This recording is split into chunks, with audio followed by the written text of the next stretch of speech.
Welcome back to part 2 of our journey along the Manchester Ship Canal with Mersey Ferry Snowdrop.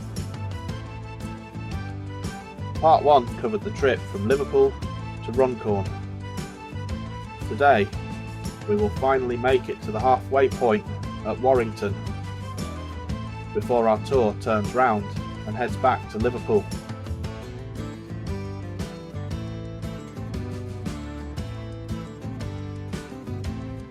The Snowdrop clears Moor Lane Swing Bridge in the distance, and Avanti West Coast Pendolino crosses Acton Grange Viaduct heading towards London Euston from Glasgow Central. Acton Grange Railway Viaduct opened in July 1893. It was a difficult project, taking over 6 years to complete. The main girders were constructed on a timber scaffold, and the rock under the bridge was subsequently removed. The work proceeded at a slow pace, as the rock had to be shaken first by blasting cartridges, and then the detached lumps were lifted by steam cranes into railway wagons waiting more than 110 feet below. The 2 lines farthest away are used for crew and London trains. The 2 nearest lines leave the West Coast Main Line shortly after the bridge and cross over the main running lines and head towards Chester and Wales. The design of the viaduct includes a unique trough that is engineered to guide a train back on track in the unfortunate event of a derailment, ensuring that the train remains within the trough without overturning or making contact with the supporting girders.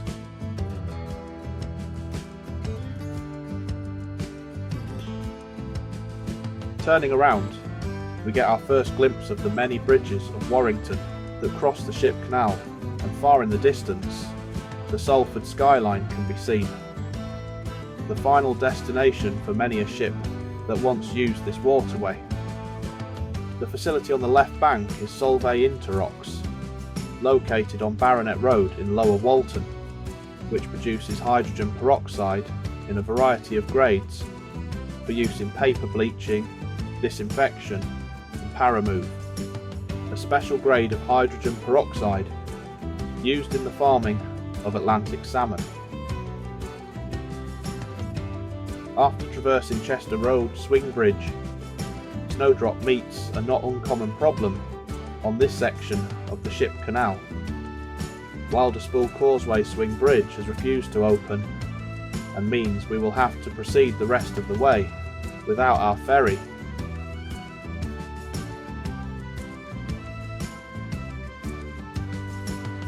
The bridges have not had any investment for many years, and a major refurbishment, which involves both Peel Ports, the owners of the Manchester Ship Canal, and Warrington Borough Council, was due to start in March 2022, allowing ships to continue to travel. Peel Holdings has expressed commitment to refurbishing the bridge efficiently, stating they've made several attempts, rejected by the council due to disagreement on managing inevitable disruption. They welcome further engagement with Warrington Borough Council to secure an agreement. Warrington Borough Council emphasised ongoing discussions with Peel for a resolution, asserting that it's unfair for the local taxpayer to cover mitigation costs.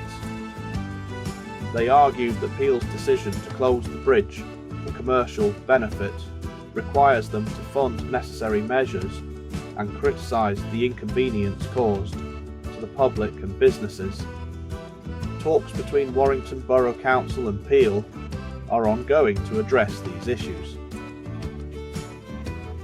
Meanwhile, delays to commercial shipping, sometimes days at a time, continue to occur, and the bridges themselves have been left in a terrible condition. Petitions have been raised for many of the bridges, not only in Warrington, claiming that they are being left to rot away, and something must be done before it's too late. Arriving by air, if not by water, our intended destination at Latchford Locks and Latchford Railway Bridge.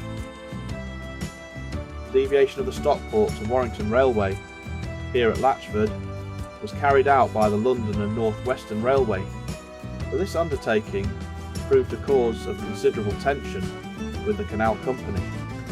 Although ready for use in 1892 and approved by the Board of Trade, the LNWR refused to use the new route for passenger traffic until it had received, in full, the compensation agreed by an arbiter. This meant that the original alignment held up progress with the waterways excavation. The impasse was eventually broken by a transfer of money, allowing the first passenger train to cross Latchford Viaduct at 7:30 p.m. on Sunday the 9th of July 1893. Goods traffic had already been using the bridge for 5 months.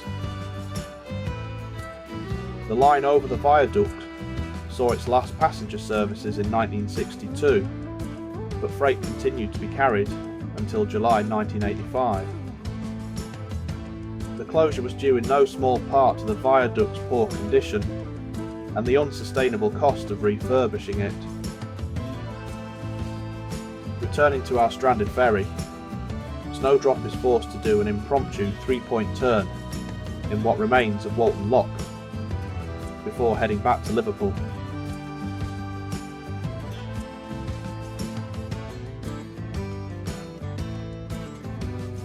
Our first location on this return leg is Moor Lane Swing Bridge. This is featured in the 1979 film Yanks, a movie about the American troops that arrived in the Northwest in 1942. The same bridge shot also shows Fiddler's Ferry Power Station, which wasn't built until 1971.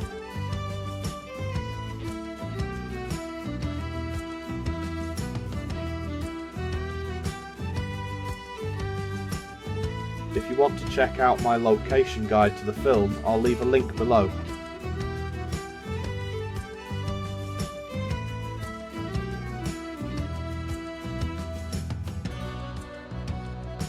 Like Barton Swing Aqueduct in Eccles, and Old Quay Bridge in Runcorn, Moor Lane Swing Bridge has a Grade 2 listing. They're all considered unique Victorian hydraulically powered structures of special interest, warranting every effort to preserve them.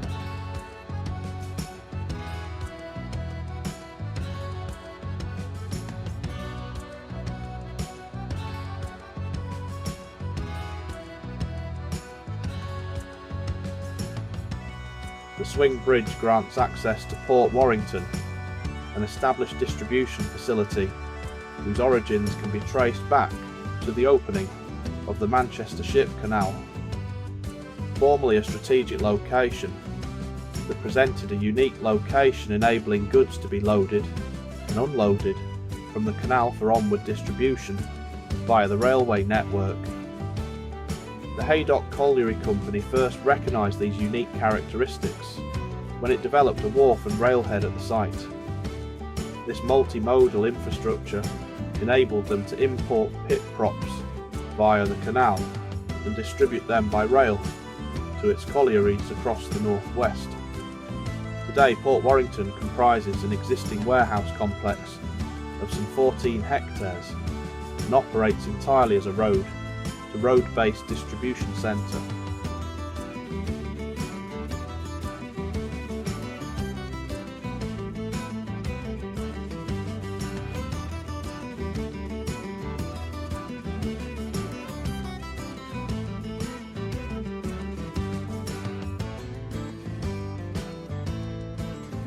Overlooking the entirety of Moor Lane Nature Reserve, you can see how Arrow Strait, the man-made ship canal, is compared to the River Mersey, snaking its way to Runcorn. And how could I continue talking about this landscape without again mentioning Fiddler's Ferry Power Station? The 8 cooling towers that have become 4 since this was filmed, and this familiar sight will soon leave us entirely. On the 3rd of December 2023, despite heavy fog obscuring the safety zones, the first phase of the site's demolition commenced with the 4 northernmost cooling towers. It is expected that the remaining cooling towers will be demolished before the end of 2024, and the entire facility will be cleared to become housing in the near future. The Anglican Church of All Saints, pictured bottom right of the screen, serves Runcorn town centre, is the original parish church of Runcorn, and was established in 917 AD by Queen Ethelfleda, a ruler of the historic Anglo-Saxon kingdom of Mercia. The Runcorn Railway Bridge is known locally as the Queen Ethelfleda Viaduct, and the southern abutments and pier of the bridge have been built on the site of the Saxon burh that had been erected by her in 915. This connection is alleged to be the reason why the LNWR had opted to have elements of the bridge castellated. There are 3 shields above the footway, showing, from the southern end, the coat of arms of the City of London, and on the central and witness end, Britannia, from the crest of the railway company. Because of the presence of the crest, the bridge is also known as the Britannia Railway Bridge. This bridge, like many others along the canal, is a Grade 2 listed building. Opened in 1868, the bridge consists of 3 wrought iron spans of 305 feet, each located on top of 2 sandstone abutments with foundations at a depth of about 45 feet below water level. The erection of the lattice girder spans was unusual, because instead of floating the finished sections down the river and lifting them into position, each was built up piece by piece in situ. The bridge has a clearance of 75 feet above the high water mark, allowing sailing ships to pass beneath. The height was stipulated by the Admiralty, which had insisted on that as a minimum clearance. The footway was closed to pedestrians in 1965, but remains intact for access by railway personnel, and carries an 11 kV electrical cable between Widnes and Runcorn.